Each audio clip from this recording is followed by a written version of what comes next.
What's special about this place is that all of a sudden you come upon this little wetland that is so diverse. You wouldn't think that something like that could survive in this industrial area.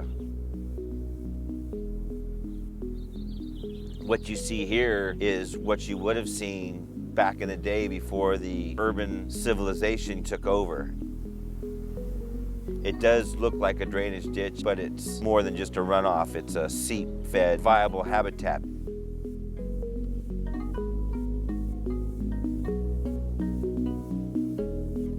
And this little marshland was basically saved through the efforts of a handful of people.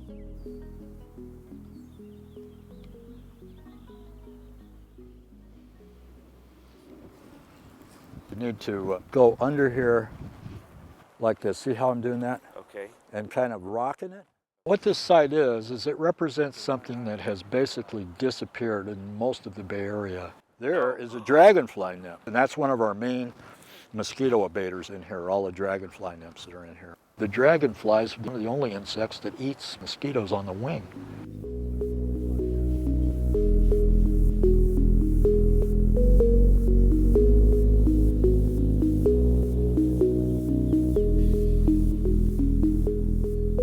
Almost a full assemblage of all the plants that belong up on the mountain are down here.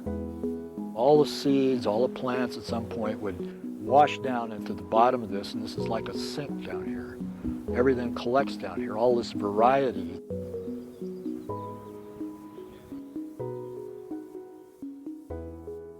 This is the tule that the local Indians used to make the canoes out of. You can make the entire boat with just tule. You can make a tule rope out of this. It's very strong. It's also edible. It's a really great plant. I love this plant.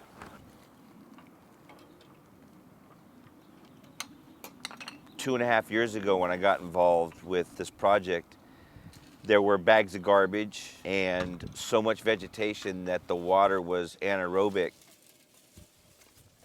Once you remove all the invasives, the natives that once inhabited that area come back naturally.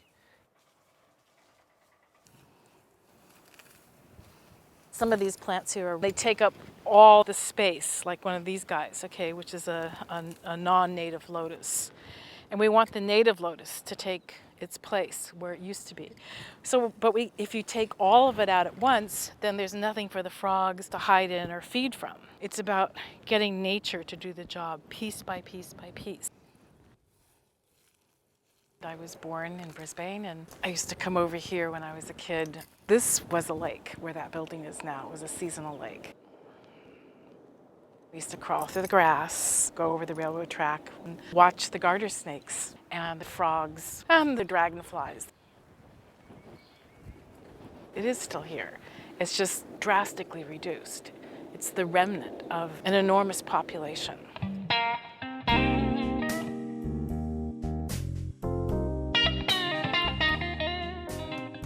This area is on city property, private property. Fortunately, the landowners were willing to accept some terms, and we were able to work on their property. It takes a great deal of cooperation to come together to proceed with maintaining these wetlands. One of the elements that we do at this project is continuously manage the grasses for fire safety. You can actually just pull these oats off of here. It's really important when you're dealing with a frog habitat to have food that little frogs and adult frogs need to eat.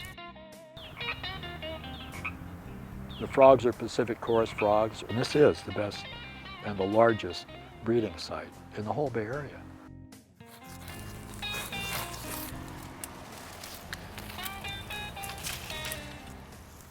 I love volunteering. According to my wife, there's other things I should be doing, but this is what I want to be doing. It gives me great pleasure and satisfaction to know that what it is I'm involved in is something bigger than myself.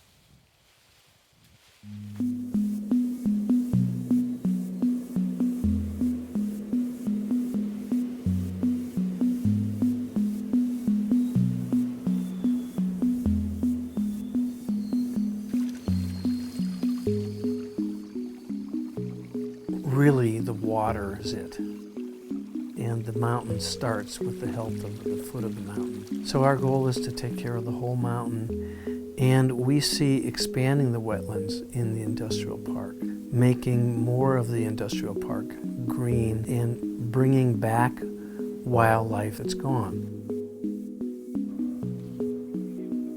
To actually watch this area be transformed from mosquitoes and mosquito larvae to dragonflies and damselflies and frogs and water striders and the whole aquatic set that's here was amazing. We want to be taking care of this property. We want to always have this opportunity to be involved in it.